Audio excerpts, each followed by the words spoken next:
Alright guys, back again, your boy Dom. Make sure you like the video. Episode 33, Transfer Daily. Back again like clockwork. We're going to keep this thing going all through the summer until the season starts. Even when the season's going, we're still going all the way to deadline day. I do want to do some live streams, but, it's just not working out, man. So I'm going to just do these videos and keep things, progressing. So I recently saw this video on Reddit, right, of Chuba Akpom, a former Liverpool youngster. He played last season at Ajax, but the last time I saw some reports on him is that Ajax actually has him, have him on the list of players they want to get rid of. Jordan Henderson, Chuba Akpom, Carlos Forbes, and a few other players. But that's not what I really want to talk about. Chuba Akpom said before he joined Ajax, he received a lucrative offer from Saudi Arabia, from one of those clubs. He said it's one thing hearing about a rumor that you're linked to Saudi Arabia or hearing it from your agent or whatever. It's one thing hearing it, and it's another thing actually seeing it in writing that they're interested in you. And when, he looked at the numbers and everything, like he said he couldn't sleep for 5 days. Like he said he started counting the money before he got it. Him and his girl are thinking about things that they can buy and all of that. He eventually went to Ajax. The deal to Saudi Arabia never happened. But I could just imagine the type of money that these players are getting to go to play in Saudi Arabia. It's a tough decision because you know what you have when you're playing in the European leagues. You're playing in your local leagues, the cup matches. It's well broadcasted around, the world, especially, let's say, in the English Premier League. It's well broadcasted. People know who you are. In the Saudi Arabian League, nobody outside of Saudi Arabia or Asia probably watching you like that. And it's a hard decision to just leave. You're playing in the Champions League and all of that, to just leave and go into obscurity. But the money is nice. So I just wanted to touch on that one. The money is really nice, man. If they offer me I work at an airport, right? If they offer me triple what I'm making right now to go to Saudi Arabia, maybe they give me $1 million, go to work for in Saudi Arabia at the airport, do what I'm doing, I'm gone. I'm relocating the family, everybody, we going. But anyways, let's keep things going, man. So Fabio Vieira returns to Arsenal from FC Porto. Let's see if Arsenal are going to keep this midfielder or if they're going to send him back out on loan or sell him. So, according to Plettenberg, that's a journalist, Liverpool are looking in the transfer market not only for a new striker, but also for a top-class winger, preferably for the left flank. The market for this position is being closely monitored. But I don't get it. If Liverpool... Why are they going in for a left winger, though? They have players who are playing there, unless they're going to sell somebody, right? But more to come on that one. So, let's keep it going. Earlier this summer, 19-year-old Kian Best found out he was released from Preston via an Instagram post. Now he's reportedly signed a contract with Chelsea. That's crazy, though. That's crazy. That's like breaking up with your girl through text, Crazy. But anyways, let's keep it moving though. Sunderland are on the verge of signing Chelsea's Dade Petrovic in a €25 million deal, and this is according to Sport Witness. Let's keep an eye on that one. Let's see if it will materialize. Sunderland are spending money. I think Sunderland really wants to stay up this time. It took them a very long time to come back to the Premier League. So now you're back. You want to put in every single effort to actually stay in the league. So Viktor Gyokeres clause has come into effect. So let me just click this one, and there's a translation here for this article. So it says a clause in Viktor Gyokeres' contract has come into effect. If Sporting rejects a bid of over 60 million euros, the Swedish agent has the right to claim compensation, according to A. Bola. The newspaper claims that the clause in Viktor Gyokeres' contract came into effect today, Tuesday. That was actually yesterday, right? According to Ebola, it states if an offer of over 60 million euros comes in and Sporting rejects it, then the club must pay 10% of the bid's value to the forward's agent, Hassan Setinkaya. President Federico Varandas has previously warned the Swedes camp against utilizing this setup. If the agent demands compensation for a rejected bid, Sporting in turn will demand that Gyokeres' buyout clause of 100 million euros is fully activated to sell the goal scorer this summer. L'Equipe also reports that Arsenal and Gyokeres are close to reaching a verbal agreement on the terms for a potential future deal, similar to what has been reported earlier. Sporting Stars striker is eager to continue his career at the Premier League giant, which is leading the chase, who are leading the chase for the 27-year-old. So Arsenal are leading the chase. You know, this whole Gyokeres saga is, just one that been continuing. Let's see if it will go into August, because July, it's been going on for how long now? It's probably since May, June. Now it's July. Let's see if it's going to go into August. Maybe till deadline day. Who knows, man? But they need to find a solution very, very quick so that Arsenal could sort out their business. So that's all I have from what I didn't actually write down, because I had to go pick up my wife. I had to drive to Brooklyn. I had some things to do, man. I have my 2 daughters with me, and of course my son. So yeah, let's talk. So guys, if you haven't yet liked the video, make sure you do so. In the last episode, we didn't do too great in terms of likes or any views. We got 44 likes. The previous episode, we had 42 likes. The one before that, we had 61 likes. The one before that, 64 likes. So we haven't been hitting the 100 like goal. Guys, come on, like the video, man. Why you gotta make me beg? Why you gotta make me beg? Like the video. I've been doing this every day for you guys, So those of you who appreciate, I'm pretty sure there's more than 40 of y'all who watch the videos and appreciate the content. And the reason why I'm so encouraged to just continue doing Transfer Daily, I actually opened a YouTube app on my TV. And I saw my thumbnails and I watched the video. And I'm like, yo, even though I'm doing it in the van, it still looks so official, man. It looks like, because the van is like a set.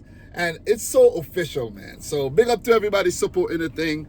I'm going to keep it going. So Davide Fratesi, the 25-year-old Italian central midfielder, it said that Man United have made contact with Inter to discuss a potential deal for the Italian international. And that's according to Caught Offside. I can't actually see that one happening, though. The Premier League does not have many Italian players. I don't know what it is. They just don't come to the league like that. I guess Italians just love playing in Italy more. There's just a handful of Italians in the Premier League, man. You think of Calafiori, you think of Emerson, Palmieri, Jorginho was just in the league. Those are Italian international, but they're not like born Italians. There's just a handful of them, man. I can't even think of any more right now. I don't know. I'm probably missing a few. But I just can't think of any, there's not just many, that come to the Premier League. So Tulu Aro Kodari, according to the Telegraph, Burnley are considering a move for the Genk forward, who's a 24-year-old Nigerian international. He's currently, his market value is 18 million euros. So Tulu Aro Kodari, weird name. Tommy Doyle of Wolves is underway to Birmingham on loan. Oliver Bascagli, 27-year-old French centre-back, have joined Brighton from PSV on a free. Joe Rothwell of Bournemouth, he has joined Rangers for 460,000 euros. Goalkeeper James Beadle from Brighton to Birmingham on loan. Nathan Butler Oyedeji from Arsenal to Lausanne Sport on a free. Tom Kearney has left Fulham after his contract expired. So has Mikel Antonio. leaving West Ham on a free, and Sam Byron leaving Leeds to become a free agent. So let's see where Mikel Antonio goes to next, though. I thought he was actually going to stay on at West Ham after his rehabilitation after the accident, but apparently not. So 20-year-old Argentinian central midfielder Valentin Barco has left Brighton Hove Albion to join Strasbourg for 10 million euros. He just joined Brighton like a year ago, and he went out on loan, and I guess he did pretty well. He had 2 loan stints, and the last one was at Strasbourg, so it's just Brighton breaking even on that deal for Valentin Barco. Daniel Cummins from Celtic to West Ham United under 21 on a free. Danny Ward of Leicester City joined Wrexham on a free. That's the goalkeeper who Liverpool swindled. That was listen, the kind of money that Leicester paid Liverpool for Danny Ward, that should be a crime. I'm telling you, that should be a crime. And I also have another player that Liverpool swindled a whole millions from Sheffield United. Ryan Brewster has left Sheffield United and is now a free agent. That one is sad. Sheffield United broke their transfer record for Ryan Brewster, and pretty much garbage, man. I think when he played in the Championship, he was good, but in the Premier League, garbage, man, garbage.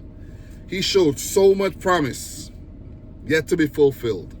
So, Man City youngster, and this one is a weird one because who remembers this player by the name of Keiki, when he joined City as a youngster, played in the preseason, and then City loaned him out. He has now joined the Brazilian club Bahia for an undisclosed fee. So he joined from City from Fluminense, and he's been out on loan a few times, and now City have parted ways with the youngster. I guess he was highly rated, but talent never, not yet fulfilled. You never know. You never know with these Brazilians. So central 20-year-old Congo DR central midfielder Noah Sadiki, who plays for Union Saint-Gilloise in the Belgian League, is said to be of interest to Sunderland, and they reportedly have agreed a deal to sign him until 2030 for a deal worth 17 million euros with a 3 million euro add-ons. I actually read that out, not in the way I wrote it down. So, yeah. So, remember the name, guys. Noah Sadiki, Sunderland, big money signing, 17 million plus 3 in add-ons. That's a lot of money for a championship team to actually spend on a player. So, the thing about these teams coming up is they could only attract certain players. And they just have to hope and wish that things work out between them and these, unproven players in the Premier League. So FC Bayern have added the Chelsea defender Renato Vega high on their list of new centre-back options this summer, but the deal depends on the departure of Kim Min-jae. I like Kim Min-jae, so seems like he's on the move again. There's several clubs keen on Renato Vega. So according to what I've been seeing is that Renato Vega has an ego. I realize he has an ego. He thinks, to me, he thinks he's better than he really is. Or the club or the coach thinks he really is. Because I think Chelsea wanted to keep him as a squad player, but he didn't want to stay and be a squad player. He went to Juventus, And then Juventus, I guess, didn't choose to sign him permanently, and now he's back at Chelsea, and all the clubs are looking at him. So if he's that good, I guess he'll get a home somewhere else, right? So Dante Headley has signed a new long-term deal with Man City. Man City see the under-17 player as an elite talent for the future. Remember the name, Dante Headley. This one is a big one. I like this one. Eberechi Eze. The player has given the green light after Arsenal made contact. Arsenal are informed on the release clause and the details, and more when it comes to Eberechi Eze leaving Crystal Palace this summer. This is a big signing in my opinion.